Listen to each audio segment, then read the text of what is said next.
Hola, muy buenas noches a todos y a todas y muchas gracias por acompañarnos una vez más en uno de los actos de Casa Árabe.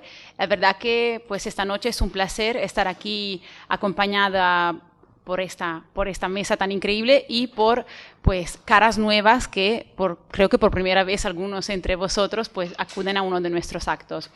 La verdad que presentar la conferencia de esta noche de Hashim Cabrera es un honor, es un placer y más lo es organizar una actividad, la primera de una que espero sea una larga serie de actividades en colaboración con la Asociación de Amigos de Medina Azahara, que llevábamos tiempo pensando y hablando de qué hacer conjuntamente y creo que es la mejor forma de inaugurar nuestro ciclo de colaboraciones.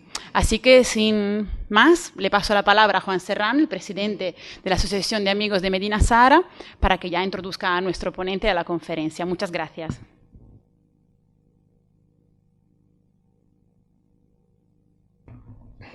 Se me escucha mal, pero bueno. En primer lugar, dar las gracias a Casa Árabe y a Amira por la oportunidad que nos brinda de hacer esta conferencia de Hashim hoy aquí. Personalmente pienso que Hashim no necesita de una presentación especial en Córdoba. Su trayectoria como artista intelectual, teórico del arte, es ampliamente conocida, así como su actividad pública por la cantidad de talleres en los que ha intervenido, conferencias, etcétera. También las publicaciones de Hashim son numerosas en el sentido de los trabajos de ensayos y yo destacaría aquí principalmente el libro de Islam y arte contemporáneo. Pienso personalmente que por lo que digo podríamos saltarnos el protocolo de esta presentación. Pero bueno, ante las cosas son así, y sobre todo porque a mí no se me entiende muy bien, pero bueno, hablaré despacio, intentaré despacio pero breve.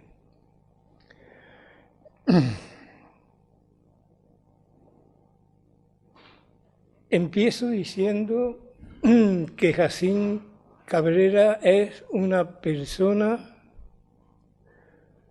comprometida con el arte, comprometida con la modernidad, comprometida con la espiritualidad y comprometida con el conocimiento. Él mismo se autodefine como artista plástico que vive intensamente la realidad del Islam, pero que ha encontrado, que encuentra en su propia práctica de artista profesional las herramientas que le permiten de alguna manera esbozar lo que podría ser una síntesis, una solución sintética a los problemas que se nos plantean actualmente en el arte y en la vida. Hashim, imbuido en el Islam, es un profundo conocedor del arte del siglo XX. En este sentido, Hashim ha influido en muchos artistas de la ciudad y dentro de poco se va a inaugurar en Córdoba una exposición de 60 años de arte contemporáneo. No nos será difícil ver la influencia de Hashim como artista y como pensador en muchas de las obras y los artistas que estarán presentes en esta exposición. En la conferencia de hoy,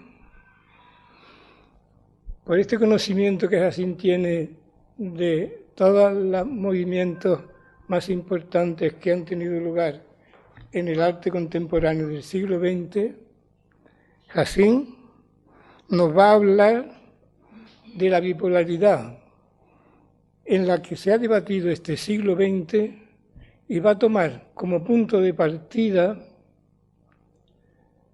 referencia que corresponde a nuestra cultura andalusí. Esta bipolaridad está representada por lo que él llama la corriente naturalista y la corriente de la abstracción geométrica. Toma como punto de partida dos etapas de la cultura andalusí y la referencia al Tastil y a la Tauric. Como el Altauric y el Tastil corresponden realmente, como vosotros sabéis, a la etapa, el Tauric, a la etapa de Medina Sara, que se está manifestando en una expresión floral más cercana a la visión orgánica, y se da en Córdoba y posteriormente en una segunda etapa, el arte que podemos llamar geométrico lineal, se da posteriormente en los reinos, la última etapa del reino nazarí de Granada.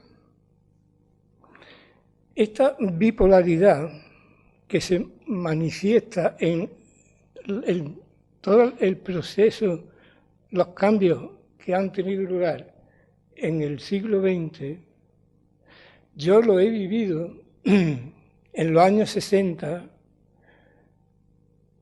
con la denominación de arte informal, informalismo, tachismo y el arte constructivo o constructivismo.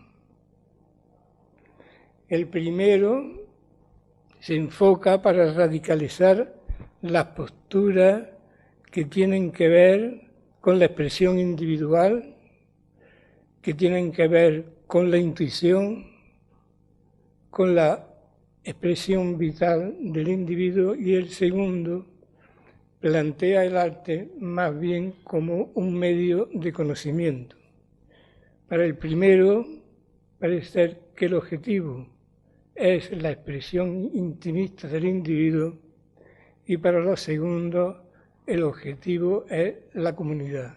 O sea, que un arte podríamos llamar que es pura creación y el otro arte pretende la investigación, con lo cual quiere decir que estamos manejando intuición y razón como dos polos, pero que en la realidad los artistas, los que trabajamos en el tema del arte, sabemos que no hay estados puros, que no está la razón por un lado y la intuición por otro, sino que se mezclan, se entrecruzan, y no podemos decir que hay una intuición sin conocimiento y a la inversa no hay ningún conocimiento, no hay tampoco conocimiento sin intuición.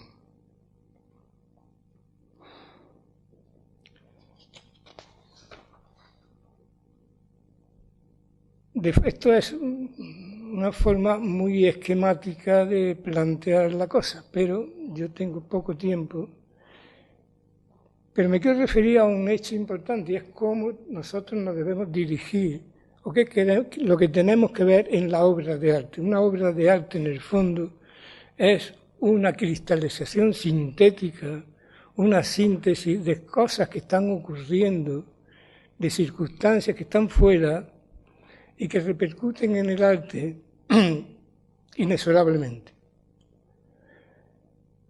Por eso cuando decimos la creación pura, los que estamos más en el lado del uso de la razón, sin que estos sean estados puros, pues lo que quiere decir que es que la proyección del mundo exterior al arte es muy fuerte y está muy presente, en el arte mismo.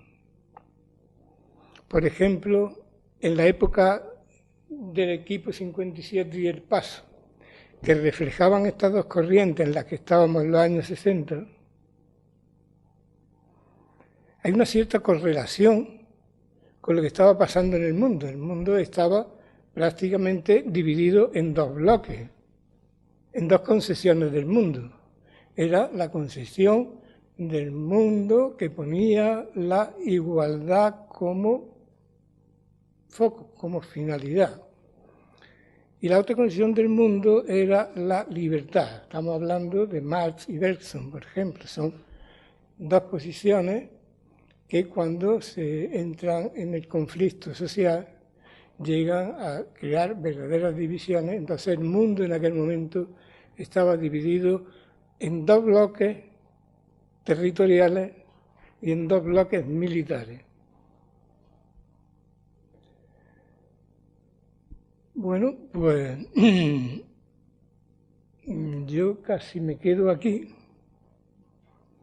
Creo que las respuestas a esto, este planteamiento dual, las va a expresar Jacín muy bien. Y cuando a mí se me pregunta por qué la asociación está más preocupada por la contemporaneidad que por la historia o la arqueología de Medina Zahara, yo espero que Jacín en esta conferencia vaya dando respuesta a cosas que realmente, o a preguntas que difícilmente se contestan en pocas palabras. Así que, si me permitís, cedo la palabra a Jacín. Sí. Muchas gracias a Juan. Me gustaría, pues, ante todo agradecer a estas palabras, estas bellas y sentidas palabras, y a la confianza que la Asociación de Amigos de Medina Zahara ha puesto en mí a la hora de invitarme a dar esta charla o esta conferencia. Realmente es de alguna manera un apoyo y una apertura importante para mí en esta ciudad, ¿no? Y agradecer a la Casa Árabe, a Mira, la acogida, el ofrecer, digamos, este marco tan digno y tan espaciado, pues para poder hablar de estos temas, ¿no?, que ha señalado Juan. Realmente han pasado 20 años desde que estas reflexiones a las que se ha estado refiriendo Juan, dieran lugar, pues, a encuentros, a seminarios, a exposiciones, hace 20 años, en Córdoba, aquí en Córdoba, y a la celebración del Seminario de Islam y Arte Contemporáneo, ¿no?, que se celebró en el 94 en el Palacio de Congresos y Exposiciones, con la colaboración de algunos de los artistas de los que hoy estáis aquí también, acompañándome, participando en esta charla, ¿no? Convención también en ese seminario de investigación y en esa aventura, digamos, de indagación al equipo 57 precisamente, y a lo que representó dentro de lo que fueron las vanguardias del siglo XX, en España sobre todo, y a su tensión entre su visión, digamos, yo no diría constructiva, pero sí integrativa, y la otra visión orgánica del Grupo El Paso, que fue la otra gran corriente que se dio en España en esa época, ¿no? Todos hemos aprendido mucho del equipo, y sobre todo quienes hemos visto la necesidad y la realidad de los vínculos que hay entre el arte, el pensamiento, la espiritualidad, la sociedad, la economía, la cultura, etcétera, etcétera, ¿no? En ese sentido, hay una preocupación, ¿no?, por indagar en la obra de arte. Lo que ha dicho antes Juan me ha parecido muy certero, ¿no? En el sentido de que necesitamos descifrar la obra de arte, necesitamos descifrar qué sociedad la ha producido, qué sensibilidad la ha creado, la ha acariciado, la ha ofrecido, ¿no? Porque es como un diagrama de toda una situación, tanto individual como social, ¿no? Es decir, resume tanto la situación concreta del individuo como el estado de cultura de una sociedad, ¿no? Determinada. Y en ese sentido, Medina Zara supone un hito en esa historia de la expresión y de la relación que hay entre la expresión, el pensamiento, la espiritualidad, etcétera, etcétera, etcétera. El título de la conferencia, pues el título de la conferencia es una conclusión apresurada de lo que fue aquel seminario taller 20 años después, porque después de aquel seminario no he vuelto a intervenir ni a hablar en Córdoba sobre arte durante estos 20 años. He hablado de otras muchas cosas, de otros muchos temas, pero no de arte. Y realmente yo soy un artista, es decir, si hay algo que la vida me ha demostrado que soy, es un artista, un poeta, alguien que tiene una necesidad de expresar una serie de cosas de una manera inusual, de una manera distinta, de una manera dentro de una tradición, evidentemente, por eso se pinta, por eso se hace fotografía, por eso se hace escultura, por eso se hace, ¿no? Dentro de una tradición siempre. En aquella época, hace 20 años, el debate era tradición y modernidad, que era uno de los subtítulos del seminario.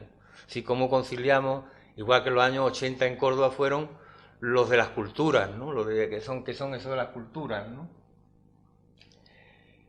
Y el tema de esta conferencia pues tiene que ver con esa alternancia que se ha dado en el arte, en la forma de expresión artística siempre, y que no es una teoría mía, ni muchísimo menos, ¿no? Casi todos los grandes investigadores, historiadores del arte siempre han tenido esa tendencia, o incluso los historiadores en general, a otorgarle a la historia un carácter pendular, cíclico, ¿no?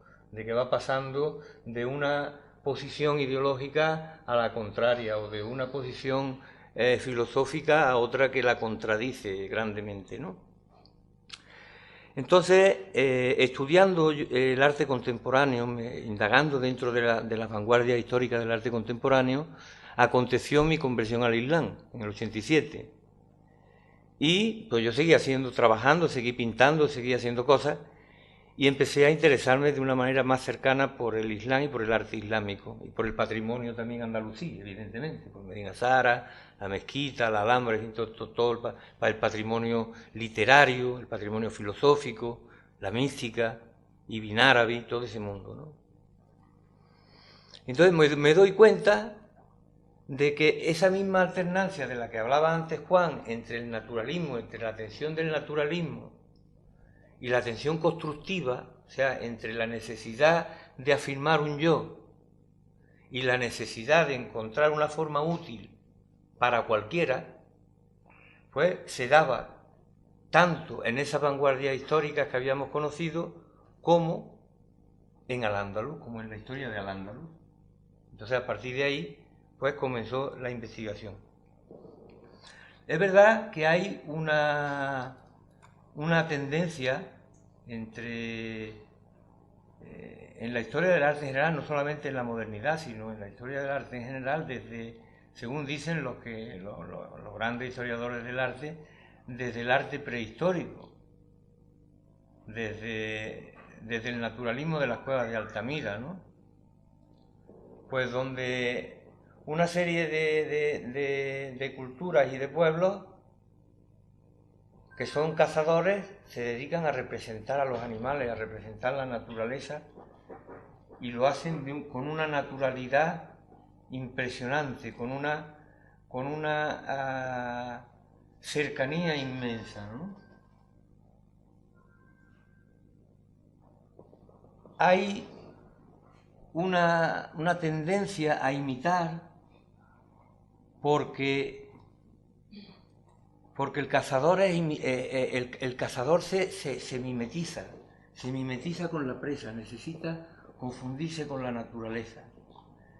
El cazador siempre se viste con las plumas, ¿no?, de los pájaros y danza al ritmo de la selva, del ecosistema donde vive.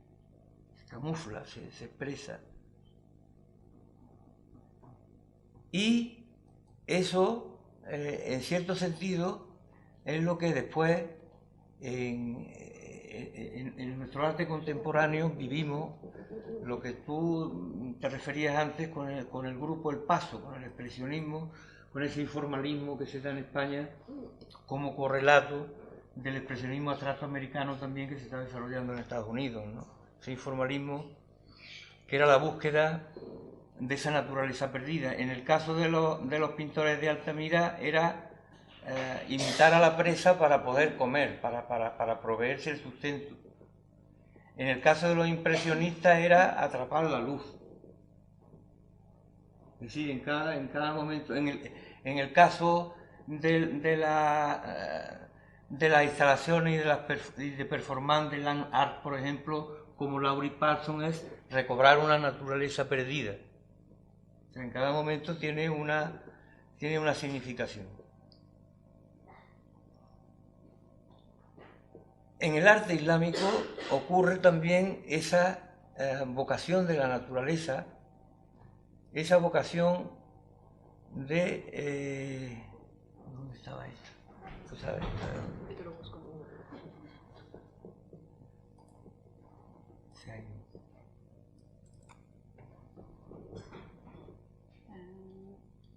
Ay, ese. Ay, gracias. Gracias. Sí, gracias.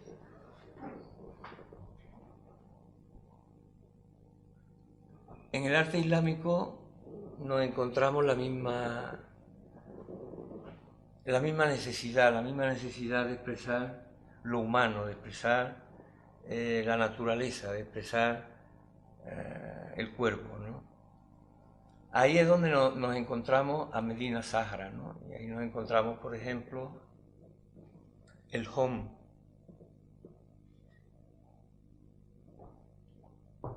El hom, que los historiadores le llaman el árbol siriaco de la vida, pues procede del Jahoma persa y del mazdeísmo, que ha sido una corriente, digamos, de espiritualidad muy presente en esta tierra desde la época prerromana, desde la época tartesa y durante toda la romanidad. El principal culto que había en esta tierra, el culto mitraico, que es un culto, que es una metafísica de la luz de origen persa. En el Museo Arqueológico de Córdoba tenemos una representación maravillosa de Mitra, que está en el origen de los toros, incluso yo pienso que hasta de la bandera española. No lo sé. En cualquier caso, en Medina Zahra vemos ese árbol, vemos ese intento de describir la naturaleza, de describir la creación. Y lo vemos de una manera abstracta. Es decir, el artista no pretende describir minuciosamente que un árbol concreto o un fruto concreto o un ecosistema concreto. Es un árbol que incluye una diversidad de frutos y de formas impresionante. Todos los frutos que aparecen en este árbol son los frutos de la tradición cultural. De la misma manera que hay frutos agrícolas de la tradición agraria, pues hay frutos de la tradición cultural con una representación naturalista. Yo a esto le denominé naturalismo abstracto, ¿no? Porque... Y estamos hablando también de cómo se relaciona esa búsqueda de la naturaleza, esa búsqueda del ser, con el pensamiento. Es decir, cuando se están tallando esos relieves de Medina Zahra, en Córdoba está floreciendo el mazarrismo. Está floreciendo y siendo perseguido el mazarrismo. Porque precisamente planteaban lo que antes, hace un rato decía Juan, el entender la realidad como un todo unitario, como un holos, como algo que no es ni filosofía, ni medicina, ni arte, sino un conocimiento total, un conocimiento que por otro lado era el ideal, digamos, de todos los renacimientos y de todas las ilustraciones, ¿no?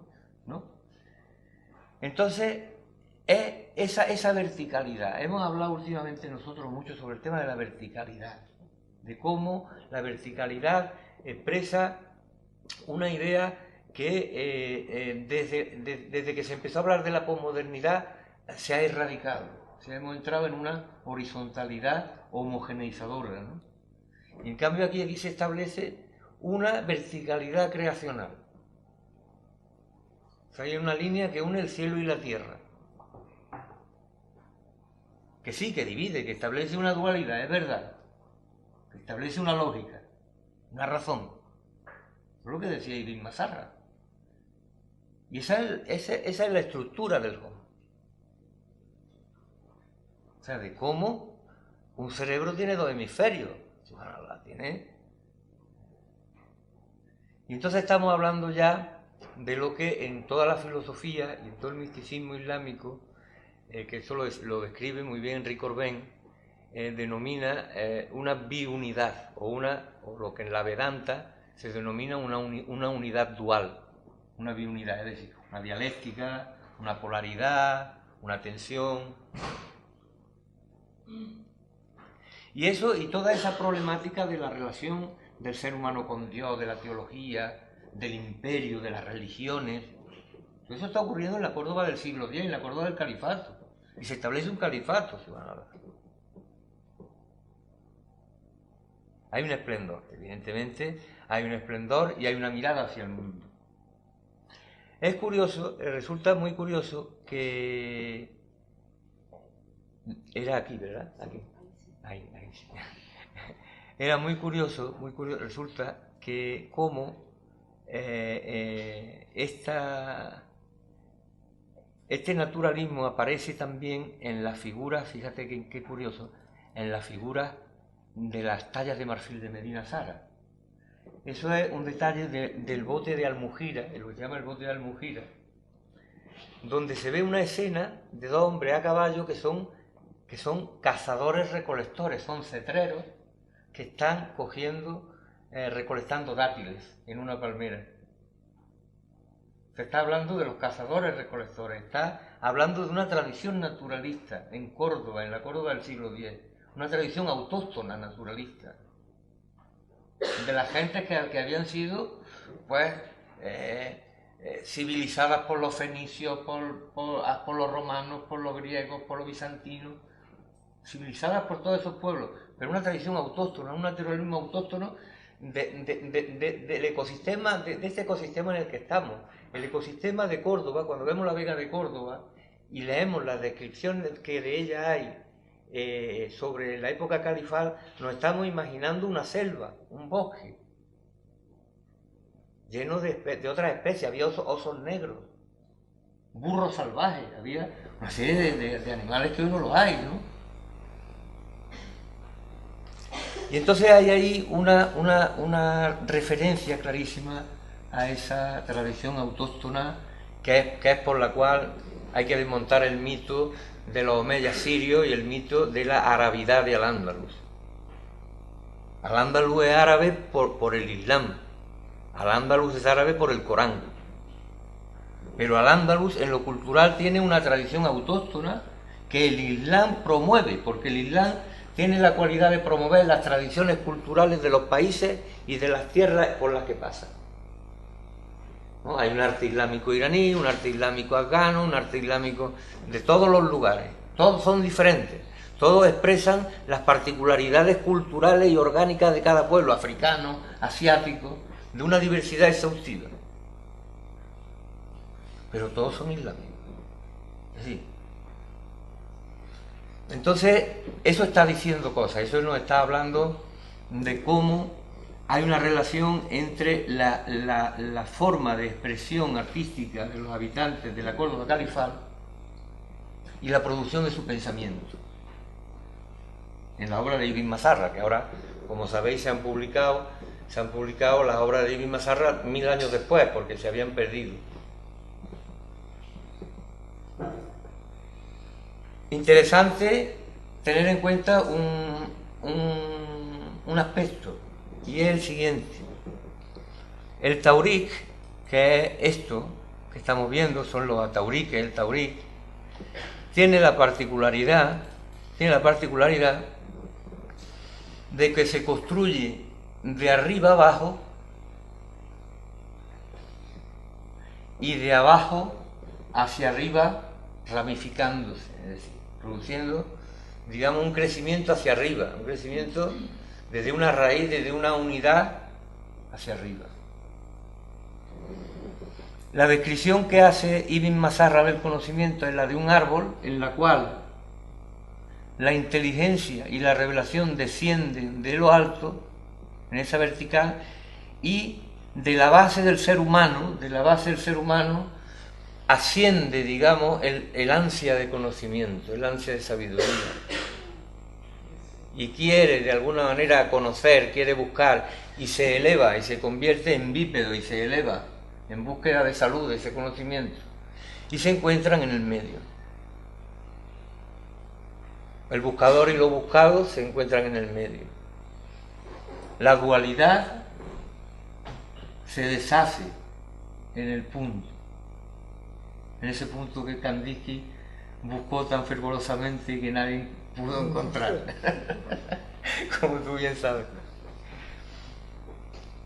Y vemos entonces que se corresponde con o sea, que es casi un diagrama de lo que fue el califato, un esplendor. Es decir, un descendimiento, un crecimiento, una exuberancia y una...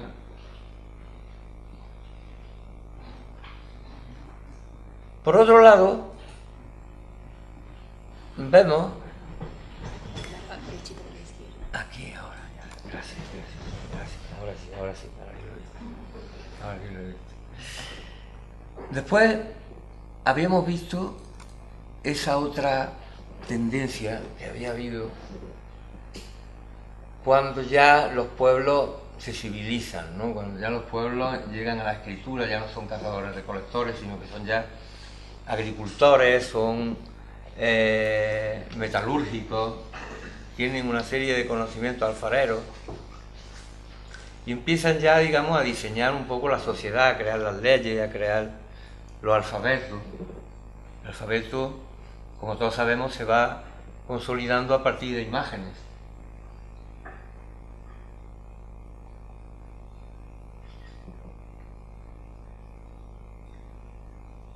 Hay alfabetos que hoy día siguen siendo ideográficos, ¿no? Como el de los chinos. Este es un alfabeto neolítico, por ejemplo, donde las figuras todavía, pues, fíjate que es un alfabeto neolítico que parece casi un carácter chino, ¿no? Aquí arriba, ¿no? Y sin embargo, y aquí abajo, como de la cultura de Almería, del Indalo, ya en el neolítico, ¿no? Y cómo, de alguna manera, pues se intenta racionalizar todo eso y como vimos en el siglo XX, entre ellos la gente, los integrantes del equipo 57, del que Juan fue miembro, es miembro, porque es un proyecto que no ha cejado en el tiempo, pues se inscribieron dentro de lo que en el siglo XX se denominó la opción constructiva, ¿no? Podemos remontarnos a Malevich. Fijaos, por ejemplo, el cuadrado negro sobre fondo blanco de Malevich, la elementalidad, o sea, es casi, o sea, ¿qué diferencia hay entre eso y las propuestas del minimalismo en los años 70, 80, en Europa o en Estados Unidos? Ninguna. Quizá la intención, pero la propuesta, digamos, ideológica, pero después en cuanto al producto, en cuanto a la obra. Es que yo creo que el minimalismo plantea una relación espacial. El minimalismo es la relación del contexto que caracteriza lo que tú incluyes en ese contexto.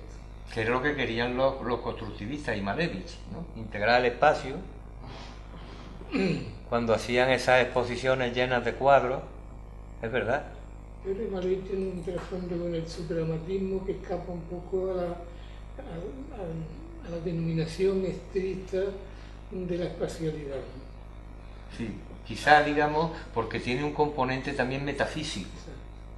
Porque tiene un componente metafísico en el sentido de que busca un significado profundo a la forma y a los colores, ¿no? Y va buscando incluso un trasfondo religioso, yo diría. Yo creo que sí, yo creo que sí. O por ejemplo de Sigil, ¿no? De Sigil, cuando Mondrian plantea, digamos, esa reducción de la expresión plástica a la ortogonalidad y a los colores primarios, ¿no? Blanco y negro. O sea, como plantea, y fíjate cómo se da curiosamente la tensión entre en el propio movimiento entre los que hablaban de ortogonalidad y los que hablaban de diagonalidad, como Theo van Doesburg, por ejemplo, donde ya volvían otra vez a expresar esa dualidad que yo denominé una dualidad estructural, ¿no? El diagonal conectaba más con la naturaleza, la diagonalidad te llevaba más a un movimiento, a la circularidad y por lo tanto al movimiento, o sea, dentro del propio movimiento constructivo se subdividía a su vez y se encontraban esas contradicciones, por otro lado tan fructíferas. Mira, lo que tú decías ahora de invadir el espacio con las obras, en este caso las salas, son obras pues probablemente de 1917 como mucho, ¿no? Así que es tremendo, ¿no? Y hay, digamos, en todo este movimiento, o sea, a mí este es uno de los que más me gustan, que es el cuadrado blanco sobre fondo blanco de Marense, me parece que es cuando que nos está diciendo que ya algo se mueve, ¿no? Que ya algo se empieza a mover, ¿no? Pero en todos estos movimientos constructivos, entre los que están incluidos evidentemente el equipo 57, del que Juan forma parte, pues hay un proceso de interiorización. Indudablemente hay una búsqueda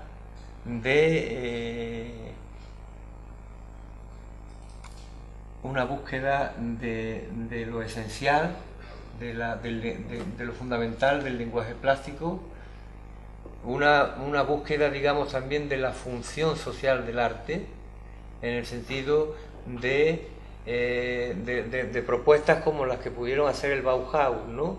En el sentido de integrar lo material con lo espiritual, con lo conceptual, con la arte aplicada, hacer, digamos, un arte social, un arte más. Y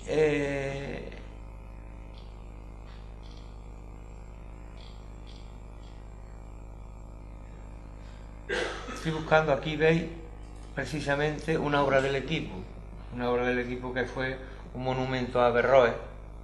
No sé de qué año es esta obra. 60 y algo. ¿No? Nos damos cuenta aquí, además, fijaos también cómo se ha resuelto el tema de la verticalidad, de la relación entre arriba y abajo, ¿no?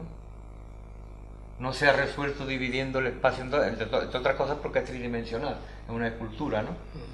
Pero ha tratado de evitar la ruptura y lo que hay es una inflexión. Si veis el movimiento de las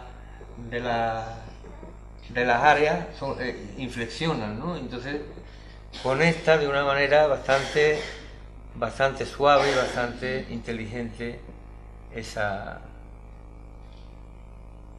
¿Veis? Alguna otra obra del equipo, fijaos que podrían parecer mosaicos de cualquier mezquita, de cualquier lugar, o sea, aunque la intención haya sido distinta, como tú decías, que en cada caso las intenciones varían. ¿Qué sabemos? El resultado de alguna manera aparece ahí y nos sugiere esa regularidad, nos sugiere esa búsqueda también del minimalismo, del módulo, ¿no? De buscar el módulo. Los minimalistas iban también muy en busca de la unidad esencial, aunque no nos guste hablar de esencialismo, pero en el fondo íbamos buscando la pureza, íbamos buscando ese tipo de de elementos fundamentales. Y la arte aplicada, fijaos qué obra más maravillosa del equipo, que es un asiento, pero fijaos cómo está hecho también, con esa inflexión, sin dureza, ¿no? Como algo, digamos, que te invita de alguna manera a...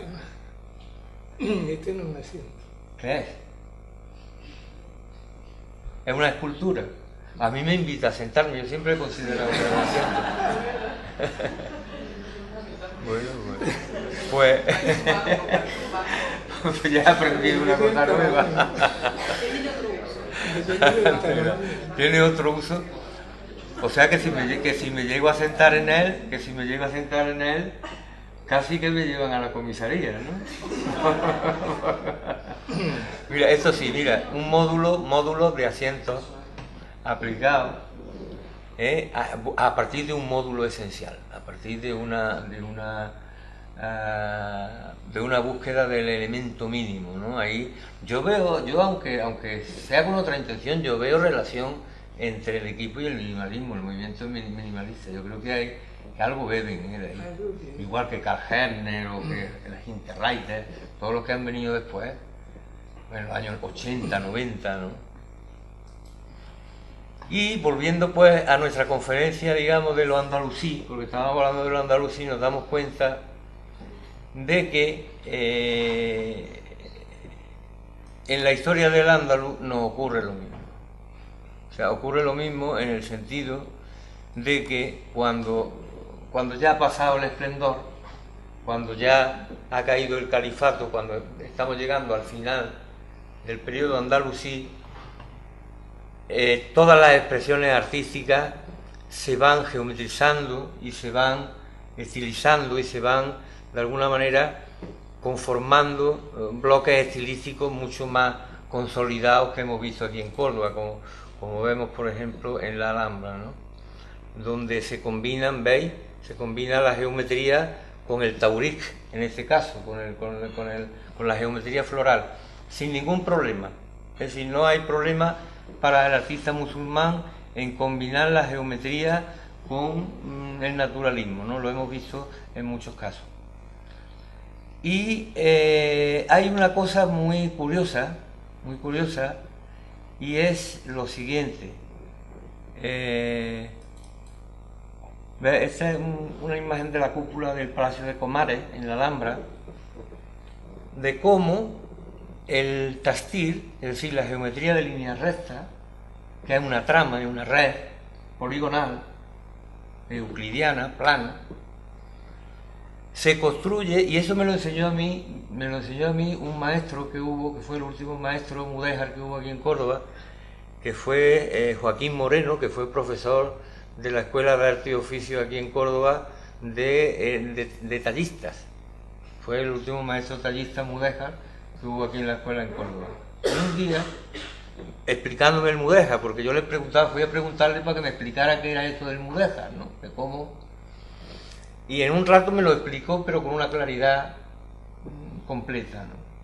Y me insistió en el hecho de que el tastil se construye siempre desde los bordes hacia el centro. O sea, hay un movimiento de interiorización. Hay un movimiento de volver la mirada hacia el interior, hacia adentro, en la búsqueda de ese punto inhallable, ¿no? Que siempre aquí, afortunadamente, lo han puesto como oquedad. Otra vez se lo rellenan como para decir que sí, que hay un punto, ¿no? No, mire usted, no hay punto. Entonces eso es muy elegante, queda como muy elegante.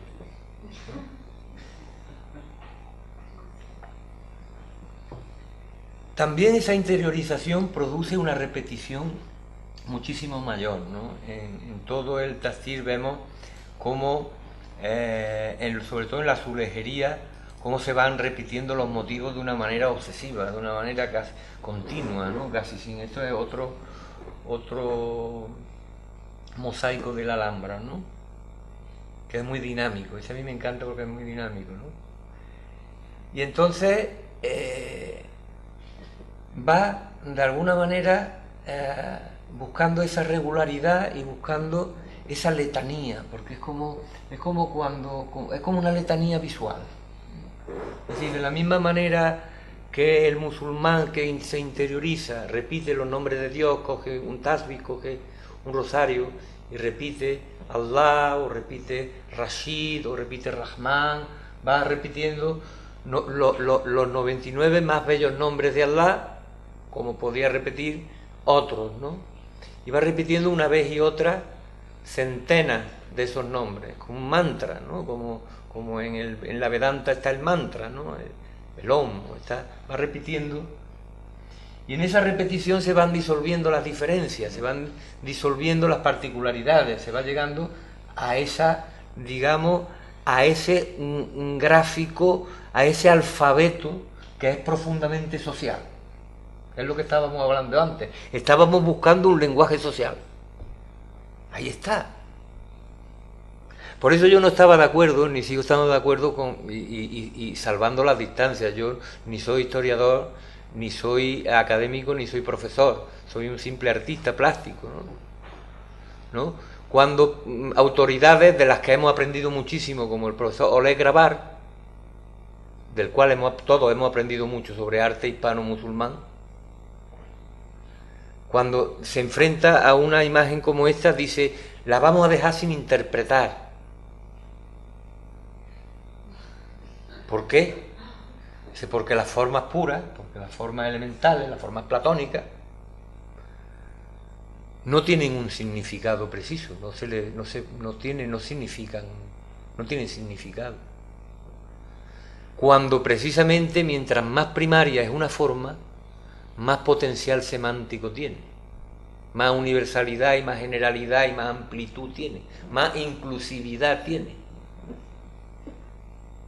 Entonces, lo que estamos viendo es cómo en el arte islámico y sobre todo en el arte andalusí, conviven ambas tensiones o ambas pulsiones. Hay una figura bellísima,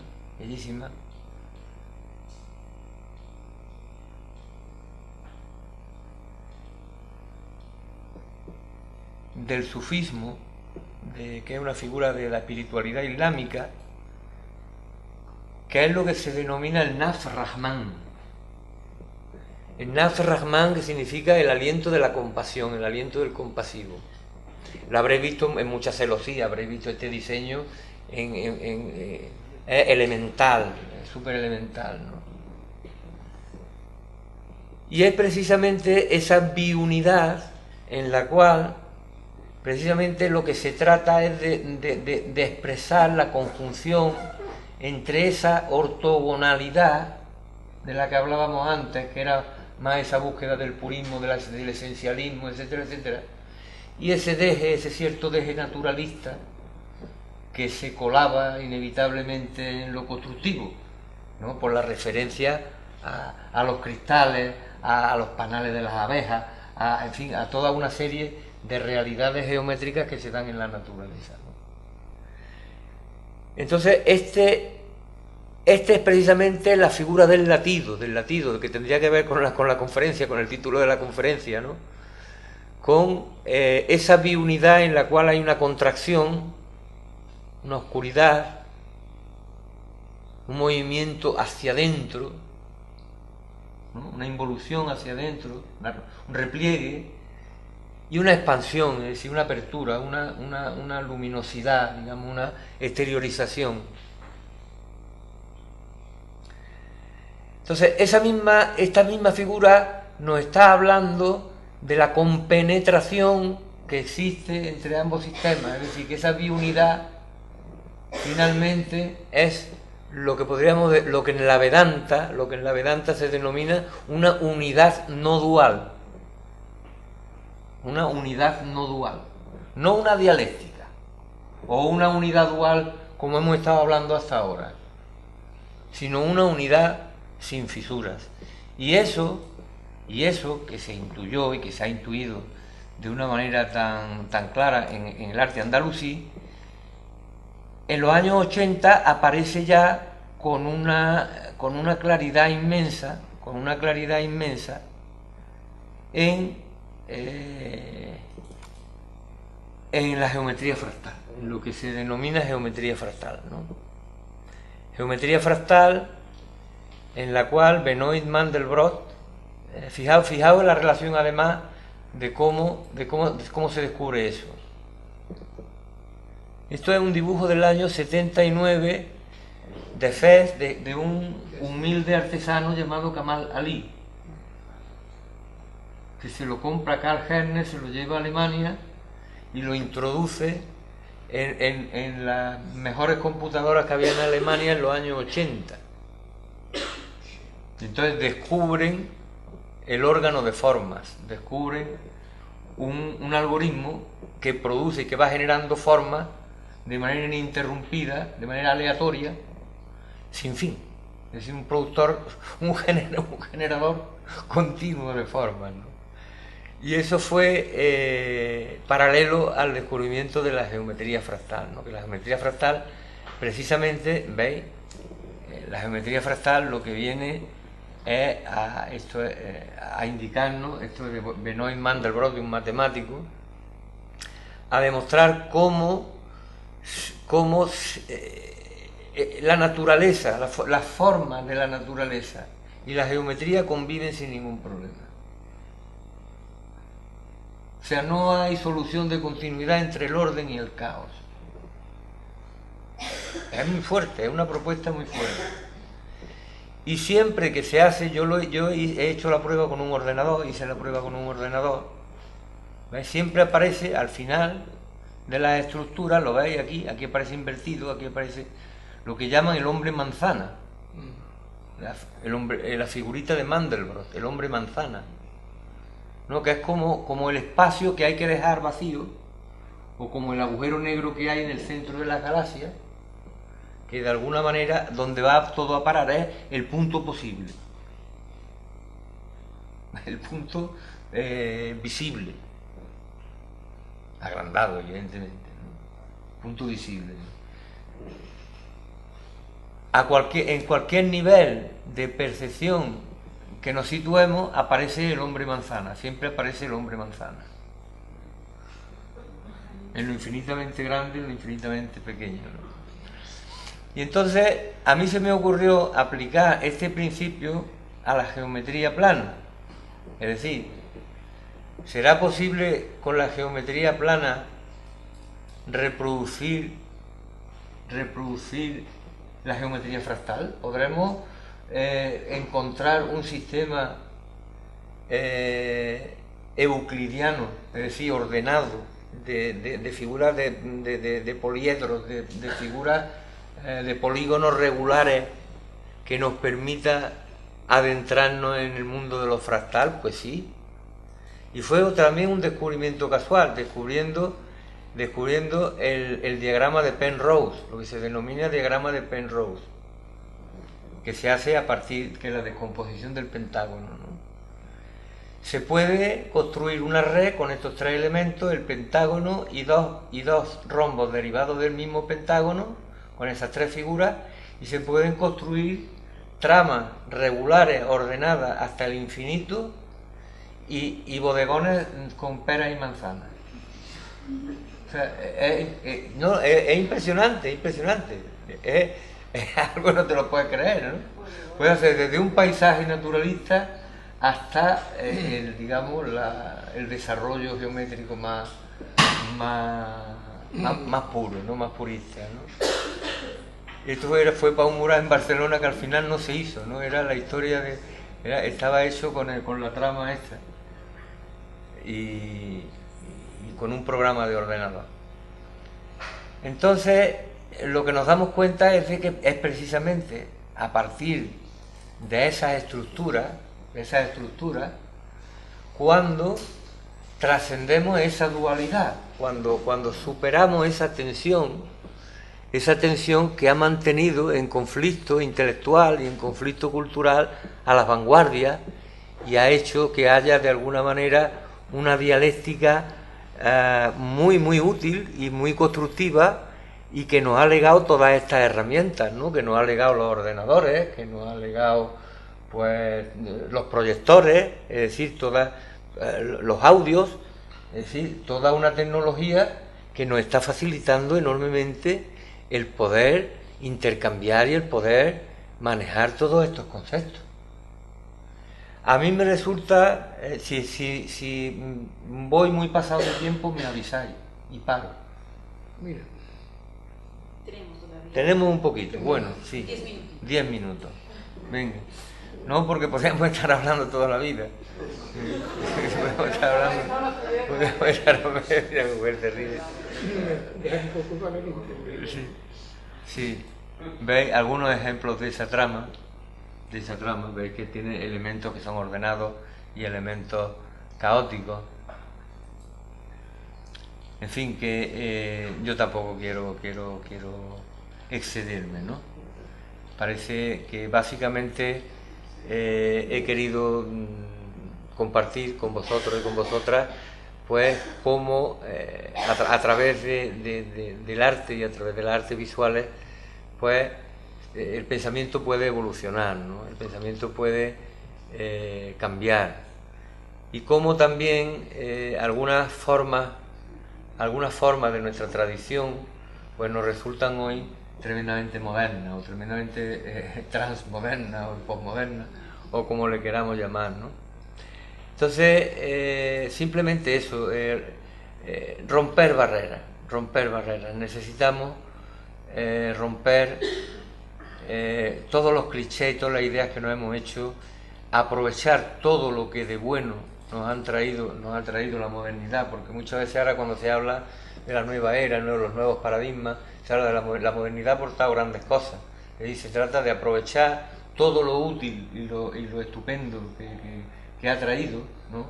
Tanto la formación, digamos, de un yo como más autoconsciente, aunque después eso nos haya llevado a un individualismo exagerado, ¿no?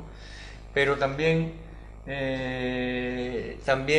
una tecnología que nos está poniendo en contacto y que nos está ayudando a superar esa individualidad en una globalidad más amplia, ¿no? En una aldea global más grande, ¿no?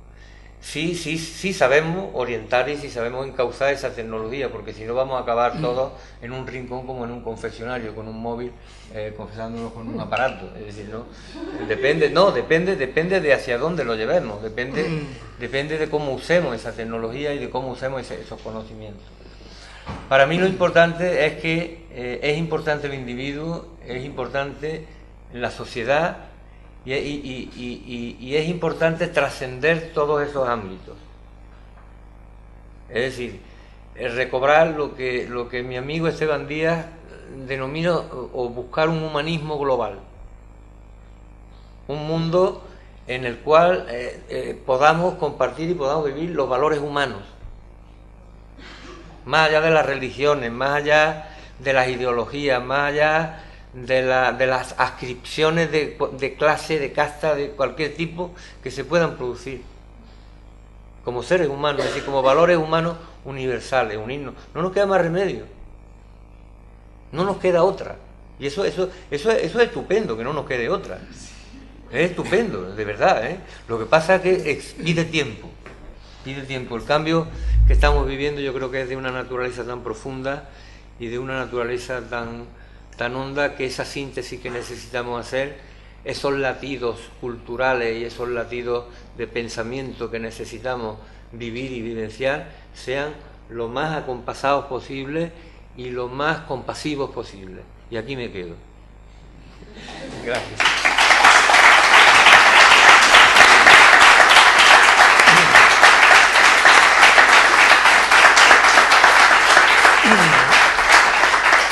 Bueno,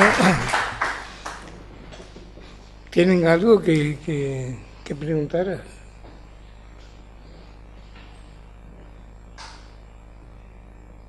me encantaría, ya que estamos encima con esta foro, proponer que, no sé si podemos hacer con más regularidad, ¿no? Ay. O sea, hacer este tipo de... ¿No sé, se oye? Sí. De encuentros con más regularidad, a lo mejor aprovechar tu conocimiento sobre arte para reflexionar juntos sobre esto no sé, en Casa Árabe o en la asociación de Juan?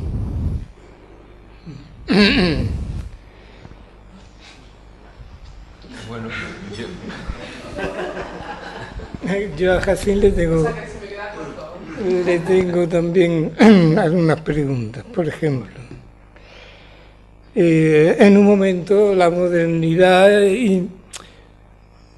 tenía como ilusión el cosmopolitismo, o sea, un mundo como universalismo, mejor que cosmopolitismo, ¿no?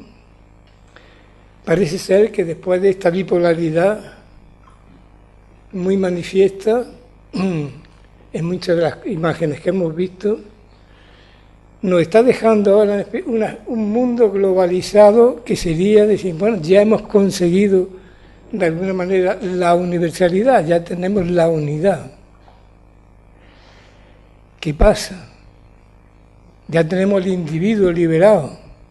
¿Qué pasa? Pasa sencillamente que estamos contemplando que este mundo globalizado está revelando más que nunca la división, el enfrentamiento de culturas, de religiones, de etnias, y el individuo que había llegado al culmen con la globalidad, que era el triunfo del individuo liberado, del hombre, el individuo autosuficiente, se da cuenta que en esta autosuficiencia extrema se encuentra, por otro lado, que tiene la imposibilidad o la incapacidad de poder incidir como individuo en la sociedad. O sea que el sistema de un mundo globalizado se le hace incomprensible, inaccesible. Entonces, la síntesis no está en las tecnologías que nos permiten abordar el conocimiento. El conocimiento tiene que estar al servicio de la razón. Y yo creo que tenemos que hablar de la razón poética, hablar de la razón como queramos, pero una razón conducida no a este progreso que vinculábamos antes a la modernidad, y que nos encontramos porque el panorama actual es más bien pavoroso. Si analizamos lo que está pasando en este mundo globalizado, la verdad es que como individuo yo me siento bastante incapaz. Tengo por una parte la responsabilidad de mi autosuficiencia. Yo como individuo me tendría que resolver todo. Soy suficiente. Y luego hay otra cosa, que es la idea del individuo con su salvación, ¿no? Sobre estas teorías yo lo tendría que hablar con Jacín aparte.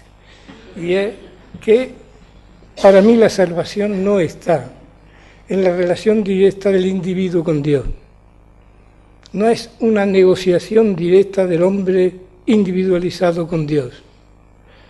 Yo pienso que la salvación o la hacemos común o no la hacemos.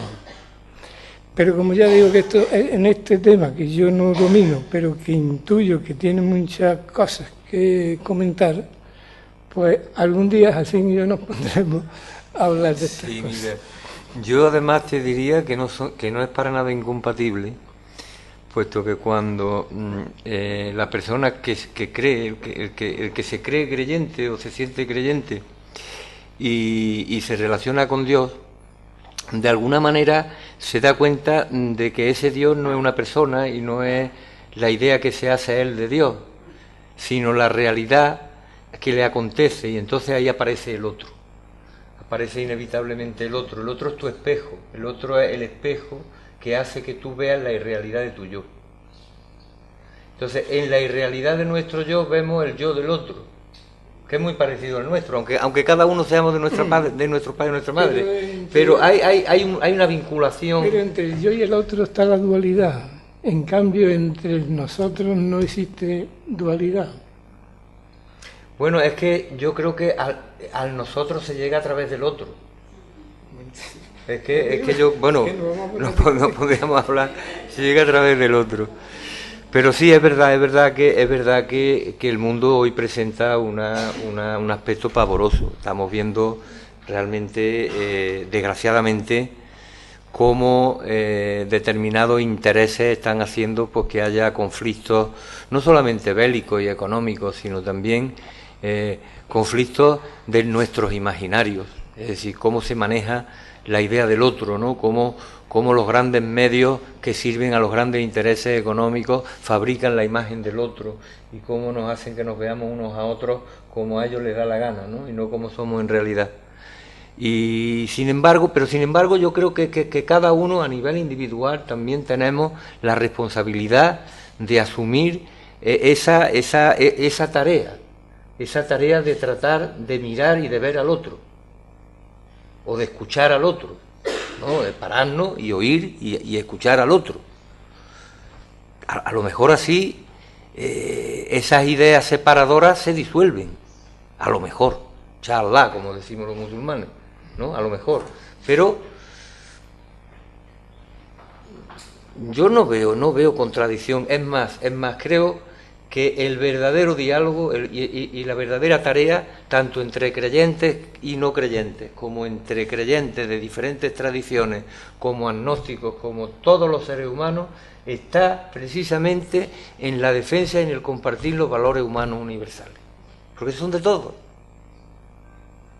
Y yo personalmente respeto a todo el mundo, y respeto al ateo que es consecuente con su ateísmo, y que tiene una ética, y que pone sobre la mesa una ética, y mantiene esa ética, porque racionalmente su razón se lo dice. A mí eso me causa un gran respeto, de verdad. Y entonces, sobre esa base de reconocimiento y de respeto, que nos iguala, es decir, porque en ese sentido, ¿por qué va a ser mejor un creyente que un ateo? ¿Y quién sabe quién es mejor? Es decir, hay toda una arrogancia ahí tremenda que nos hace, que nos separa.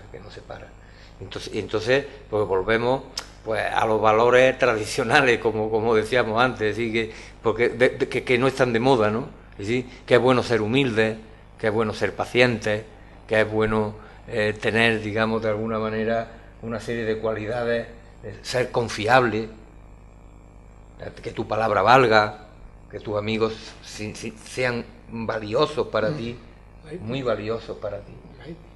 Una ética, efectivamente. Y yo en ese sentido no veo que haya... Al revés, yo pienso que detrás de todas estas pruebas y todas estas barbaries tremendas que estamos viviendo, hoy he leído una noticia que no la voy a repetir, pero que me ha dejado helado, de un representante del califato, de que me ha dejado helado, ¿no? Y diciendo además que no le interesaba la religión, sino que lo único que le interesaba era el dinero, matando niños delante de los padres, reunir a los padres y degollar a los hijos delante de ellos, diciendo que no les movía ningún móvil religioso, con la bandera, con el nombre de Dios y con el nombre, que solamente les movía el ansia de dinero, las ganas de conseguir más dinero, la ambición por el dinero.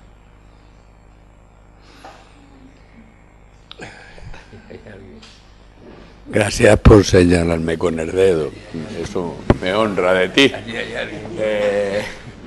Quiero solidarizarme, si esa palabra sirve, con esta mujer que al principio decía que estas cosas tienen mucho sentido si se repiten, o si se continúan, porque hay un par de cosas que yo quiero aclararme conmigo, ¿no?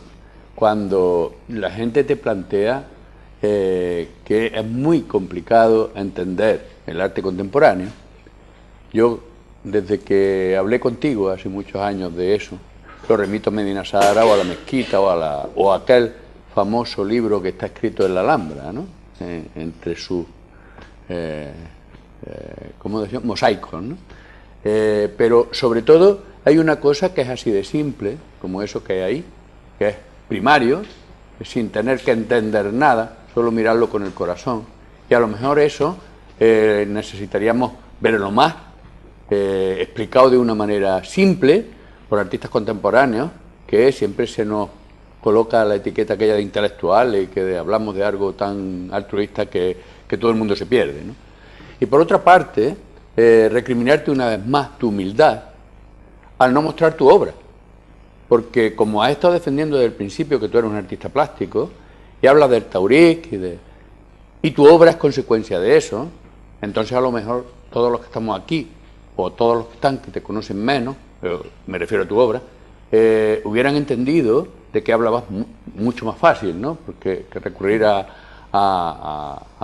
de dónde venimos, ¿no? Porque con el patrón de Camalalí, todo eso nos lo hemos discutido tardes enteras, ¿no? Sí, pero yo he echado de menos... que estamos hablando de hace 20 años. Pero, no, claro, pero yo he echado de menos ahora tu obra incluso de hace 20 años, ¿no? Porque hubiera explicado lo mismo, pero en el aquí y ahora, en el yo, como decía Juan antes, ¿no? En el nosotros, porque eso sí que es conocido por una serie de gente. Sobre todo porque fue una experiencia compartida. Evidentemente. Y produjo unos frutos maravillosos.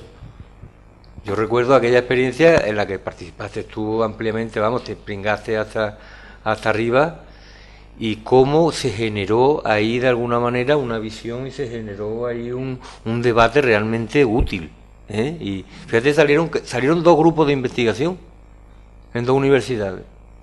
O sea, fue una experiencia realmente intensa, ¿no? Después hubo otros aspectos que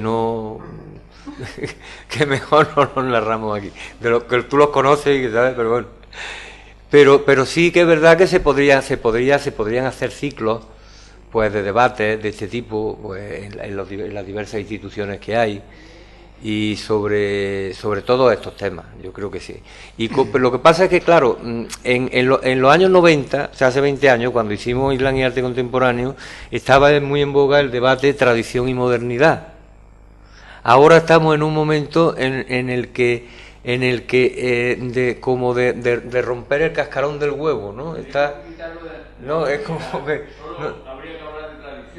No, probablemente porque lo viejo ya está casi, o sea, se ha derrumbado de tal manera que lo que nos están diciendo que no se ha derrumbado son ya los pellejillos que le ha quedado por fuera, ¿sabes?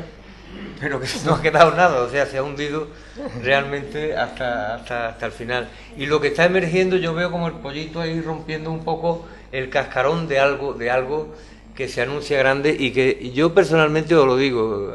Dicen mis amigos cercanos que soy un poco optimista, ¿no? Porque la realidad lo contradice, y la realidad es mucho más.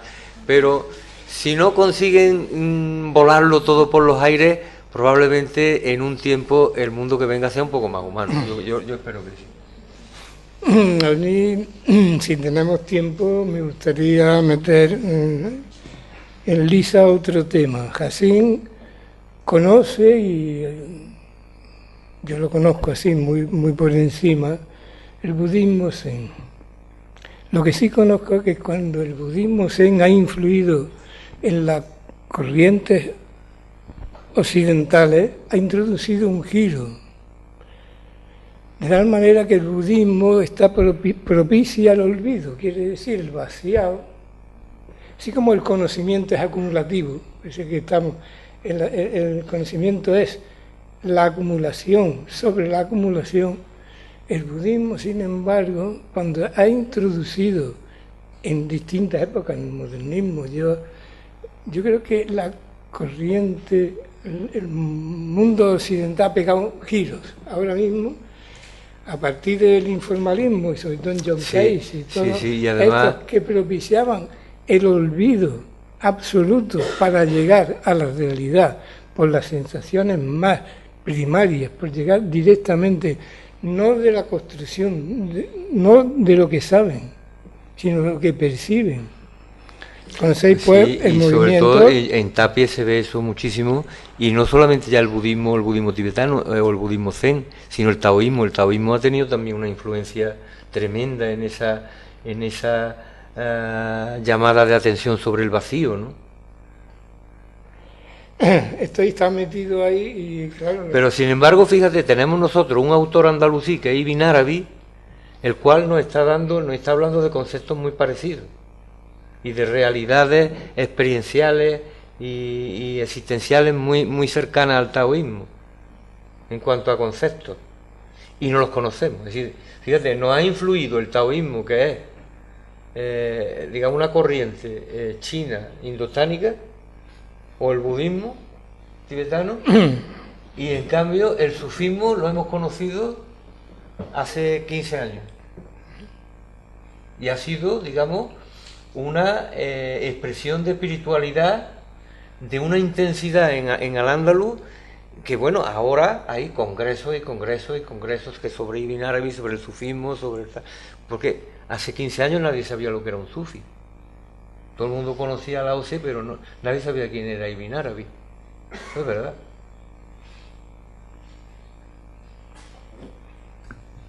Pues sí, es verdad que podríamos seguir toda la vida, vamos. Pero ya hemos llegado. Que pues, realmente una charla que, nada, empezó con una charla de arte y ha sido muchísimo más, ¿no? Ética, espiritualidad y vamos, yo recojo las opiniones del público y ojalá que, como dije al principio, pues sugerencias, pues como dije al principio, que ojalá que sea la primera de una larga serie de colaboraciones, tanto con los amigos de Medina Zahara como con Hashim Cabrera, que ha sido verdaderamente un privilegio contar con vosotros aquí esta noche y pues nada, muchísimas gracias y hasta la próxima entonces. Y gracias a vosotros por venir.